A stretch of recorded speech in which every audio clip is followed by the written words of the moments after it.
Welcome to Redvee TV, pre-semi-final Catalan. It's all of a sudden come around quite quick. Yeah, it has, hasn't it? Crept up on us. We've got a guest on tonight, so straight away we better go into team news because we don't want to make this a 25-minute episode. Yeah, which it could be after. Yeah. So, squad this week, Ryan Morgan misses out. Yeah. Dom Peru with the injury suffered against Warrington. How he played on, we don't know. I think that's the most Dom Peru thing in the world, though, just to carry on, isn't it? And the thing is, apparently he didn't even realise straight after the match. Yeah, it took until the next day. That's usually what happens after the night on the ale. Yeah. But yeah, back in the squad, Matty Smith comes back into the 19 and Matty Costello. Yeah, and Adam Swift. So... Yeah, the worry that I've seen on social media is that we've got an issue with one of the kind of spine of players, that's the reason Smith's come back in. That remains to be seen, but Smith's been in the 19 before and not been chosen. Whether he's just a steadying head in the dressing room as well. So you'd assume if you can pick what you can from that squad, Tommy Wakeson's going to go into the centres. Yes, absolutely. And Adam Swift will come back in on the wing. Yeah. Adam Swift, did he miss last week? It was a hamstring. He had a little slight hamstring, so hopefully he's fit and ready to go. If not, then that's probably why you've got Costello there. Yeah, you'd assume. Yeah, probably so. Not only that, I mean, it keeps the likes of Costello in and about a squad for a big game as well. As I've said all along, this is no gimme. Catalan are one of the form teams in the competition. I think Catalan have said, haven't they? That after the quarter-final, when the draw got made and all the Saints fans were cheering, they've used that as motivation. Yeah, rightly so. That's what I'd do. If the shoe was on the other foot, I'd do exactly the same. And I think Saints this week have basically been talking Catalan up, and at the end of the day, they haven't had to really, because they are one of the form teams in the competition. Absolutely. I think one out of the 10 or 11 games, one draw, one defeat, and the defeat was against Wigan with the weakened side, well, semi-weakened side that they put out. So, listen, there's no easy games at this stage. We could have played Warrington. We beat them by a point last week. We could have played Leeds. We beat them by a point a few weeks before that. So whoever you play at this stage, it's all going to be a tough one, and especially in semi-final football. Yeah, absolutely. Hopefully we can just manage the game well, and that week off for the couple of Catalan players that missed it kind of goes against them a little bit, because it can do sometimes. I'm not going to say that it's definitely going to, but it can do sometimes. Where it can work both ways. Yeah, it can. Of course it can. Kenny Edwards misses out for... Well, he doesn't. Sorry, no, he doesn't. He plays because he should miss out, but the RFL have inexplicably ignored the foul play a week before the semi-final. I like John Bateman's reaction, because the actual reaction to the challenge was one where he was absolutely fuming. But then after the game, somebody's must have had a little word to him about who Catalan are playing next, and he was like, "Oh no, it's fine, absolutely fine, no problem. I've got no head, but no problem." One player who does miss out, Greg Baird. And do you know what? Somebody sent through the video to us on Redvee, and we'll tweet it again, retweet it later so anybody who's not seen it can do. And when I watched it the first time round, I don't know what I was looking for, but I didn't see anything. And it was only when I seen it second time round and I looked further down and seen what he did with his legs, the way he wrapped them round, you think, that's a bad one. And as much as the RFL want you to play in the semi-final, I'm afraid you're not going to get away with that one. Yeah, unfortunately not. It's one that it can easily be missed on the field. And it was missed, wasn't it? There was no penalty given, and nobody seems to make much of a complaint about it. And that's it. And I think rugby players are quite honest as well. I know it's creeping. Apart from Catalan players like Greg Baird, who just lie down. Whenever you're attacking the line. All right, let me speak. You got told off for this again at the forum for talking over the top of me. Well. At least I'm not wearing a football shirt. I know. On Redvee TV. Yeah. Well, sorry, I am. Yeah. Come on, the mighty Steelman. Yeah. Oh well. Up the well. Couple of Gok ones from St Helens telling me off for having a Burnley shirt on last week. Never mind, eh?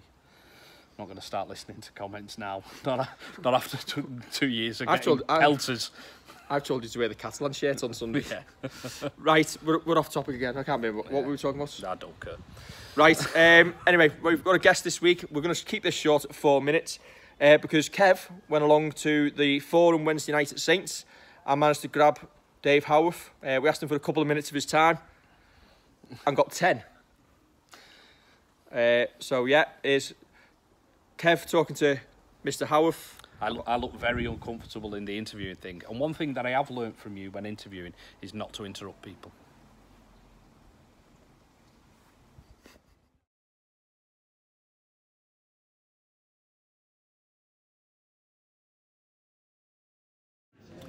Redvee TV, I'm here in the 1873 lounge with Dave Howarth after a forum at Saints that had Alan Rooney as MC, had Adi Gardner, James Roby, Paul Wellens and Sean Long on the panel. Dave, this forum, can you tell us what it was about, what was it for, and any progress from last time we spoke to you and Tommy Martin? Yeah, Kev, I mean, obviously this is the third forum we've ran this year. What we're trying to do is obviously raise money for the Academy Tour that will run to Australia in October, November 2019. Obviously all the money that's been raised tonight from ticket sales and raffle prizes and so on and so forth goes towards helping the cost of funding the trip, and obviously the players themselves that will be lucky enough to take part in the tour, they've got a certain amount of money that they've got to raise themselves through sponsorship. And obviously what we're trying to do over the next sort of 12 to 15 months is run at least another sort of half a dozen forums if we can. Obviously having like a similar sort of panel where we've got a current player, an ex-player, maybe a member of the coaching panel, and obviously maybe a junior player as well. Come on, Q&A with 200 plus people, and we raise hopefully a great deal of money for them. As I said to you before, it's the third one this year. We've had Ben Barber here, we've had Justin Holbrook here, Tommy Martin's been part of the panel, we had Danny Rich at the last one. So we've got a blend of experience and youth, and I think everyone that comes to these forums really enjoys it. They all generally have a laugh. Alan Rooney's a fantastic MC who asks the right questions, and as I said, when we look to the next one, maybe in a couple of months' time, we'll hopefully get as good a panel as we've had tonight, and it's the same sort of format. Everyone goes away and enjoy. They get the chance to meet the players, have photos with the players, autographs, and so on and so forth. And it's a great little event that we're young and old can come and meet players that they wouldn't ordinarily meet, be it on a match day or whatever. And the bond that's formed there is fantastic, and there's some young kids here tonight who go away with memories and photos took with their favourite players. So it's a worthwhile exercise, and long may it continue. Yeah, I was going to ask you to sell one of these forums to someone who might not have been. I think you've done that mainly. I mean, it's a lot better than listening to me and Bronco talk rubbish, as we're going to do either side of this little segment. But yeah, we've had up there tonight three Saints captains of different kind of eras over Super League, and we've had Adi Gardner, who was a great winger for us, scored some really important tries. It's kind of that access to the players to be able to ask them questions that kind of is something completely different. Yeah, and I suppose what the buy-in really is that the players will always say yes to this sort of thing. So Steve Leonard, who sort of looks after sort of getting the players on board from the club's perspective, he will ask the players, and I don't think we've ever had one player who's turned around and says no, I can't make it for whatever reason. And I just think you look at what we've had tonight, the experience we've had. People can turn around and say, they want to see players and they want to see the young players, the likes of, might want to see a Percy or a Regan Grace here, but the fact that we've had Longy, Wello and Adi Gardner tonight, so it speaks volumes that these lads who are now on the coaching panel are still prepared to give up the time and come and answer questions from the floor as well as talking about their own personal experiences while they were playing for Saints. Yeah. So this one was a bit of a last minute one for you, I believe, getting told about it, but it was a great turnout tonight. Yeah, I mean, we've had over 200 people here tonight, which in an 8-day turnaround is fantastic. If you think we had another couple of weeks and we can sell it a bit more through social media, get it out in the St Helens Star, and even on the club's website. Not everyone's got access to social media. And you look at the panel here, and without being ageist, we've got a lot of older generation people here who might not be used to social media. So I think giving it a little bit more sort of notice and a couple of weeks here and there to get something out of the St Helens Star, where obviously a majority of the townsfolk will get a copy of that, then they'll be able to see it, because probably a lot of people who are Saints fans will go to the back page straight away. Yeah, absolutely. And Mike Critchley will always plug it for us, I'm sure. Yeah, there's not one currently set in stone for the next forum, but that will appear. Star, I mean, obviously we spoke briefly 10 minutes ago, myself and Steve Leonard, and what we want to obviously try and do is make sure that we can get something boxed off within the next couple of weeks and get it out there. I mean, clearly, if we're lucky enough to get to Wembley, you know, a lot of people's thoughts will be about getting tickets and coaches and sorting out the Wembley trips. So obviously we're looking to probably do one maybe sort of mid to late September.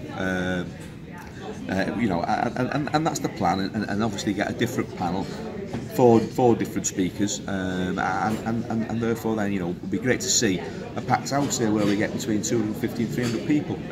You know, with the notes, I think we could really do that. The fact we can do 208 days means that we can probably do a full house if we've got 3 or 4 weeks notice. Yeah, keep your eyes on Redvee's social media, because we'll retweet and post whenever the next forum will be. Going back to Wembley, before any possible chance of getting there, we're going to the University of Bolton? The University of Bolton, I believe, yes. It's been renamed. How many coaches are you taking? I'm taking 600 people over there on Sunday. There's 12 coaches going from the Gerrard. Not an easy task, trying to sort all that out. It's took up a lot of my time over the past 2 or 3 weeks, and I'm sure Sunday's going to be a tough day for me as well, bearing in mind that Beer Festival on Saturday night as well. So. And should that 18 minutes go well for Saints, what are your plans for late August? Well, obviously, without trying to sound too confident, you know, should we win on Sunday, obviously there will be coaches going from the Gerrard. There will be, you know, the normal there and back in the day. There'll be a 1-night trip. There'll be a 2-night trip. But I'm not building up. You know, I'm not being too overconfident. I've spoke to people in terms of making sure that should we be successful, these companies are good to go in terms of accommodation and coaches, and rest assured, once we know our fate on Sunday, I'm sure at 2:45, if we're lucky, my phone probably won't stop for a day and a half. Absolutely. And with the Super 8 fixtures coming out today, we've got Catalans in early September. Any plans for that? Yeah, again this morning, I sort of got a few people on the phone to me this morning saying they've heard that it's the 8th of September, and I started to have a look at some flights, and obviously from the, I took a punt on it before the fixtures became known at 12 o'clock today, and I booked about 10 flights. Fortunately, it's lucky that they've come out of that day. Otherwise, there'd have been 10 people who've been losing quite a bit of cash. So ultimately, at the moment, we've got about 20 to 25 people booked on various flights going out on a Thursday night from Liverpool into Barcelona via some of the budget airlines. I know there's a few people that have booked via East Midlands at the moment, which as it stands, you know, if you want to travel down to East Midlands, it's currently about 125 quid return to Carcassonne, going out on Friday, coming back on the Monday. So you get your 3 nights accommodation in Perpignan, plus maybe your trains. You may be looking to get it for around sort of 300 quid. You know, it's not a cheap trip for a 3-night trip, but it is what it is, and if you want to go, you'll make the effort. Unfortunately, the flights I booked this morning have gone through the roof. They're over 200 plus now. So it means that if you're going to fly to Barcelona, as it stands at the moment, be it a Thursday or a Friday, you're probably looking at the best part of probably 400 plus for your trip, including your transfers from the airport up to Perpignan, your accommodation, so on and so forth. So unfortunately, it doesn't become the cheapest of trips. I think everyone panics, jumps on it, and maybe in a week or two's time, those flights might come down because there's been a lull in the booking. So Ryanair and EasyJet will bring them back down. Right, well, thanks for your time, Dave. I know this is the first time you've sat down for most of the evening. Yeah. So we'll let you go, and thank you very much. Cheers, Kev. Thanks very much. Thank you very much. Cheers.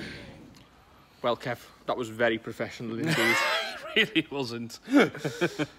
So yeah, are you looking forward to Wembley if we get there? Yes. Oh no, you're not going, are you? No, I'm not. I'll interrupt you on that one. No, I'm not going. Never mind. Yeah. Let's hope I am. Yeah. This is the pitfalls of booking a holiday before Justin Holbrook waves his magic wand and makes us brilliant. Yeah. Did you book it while Cunningham was in charge? Nah. Challenge Cup final weekend. No, it might have 10 years out. We don't have to worry about that. It might have been while Lelisi Long and Trainer were in charge. And sorry, boys, but I just didn't think we'd get there. Well, one thing we have learned from that interview, Kev, is if you'd have took my lead in interrupting now and again and keeping the questions short, we would have had more time to talk, but we haven't. So I think people won't be bothered by that, to be honest. Right, hopefully we will catch you after the game on Sunday for a successful semi-final winning instant fan reaction, and if not, it's going to be very, very depressing indeed. See you soon, and don't forget to like, share and subscribe, and see you Sunday.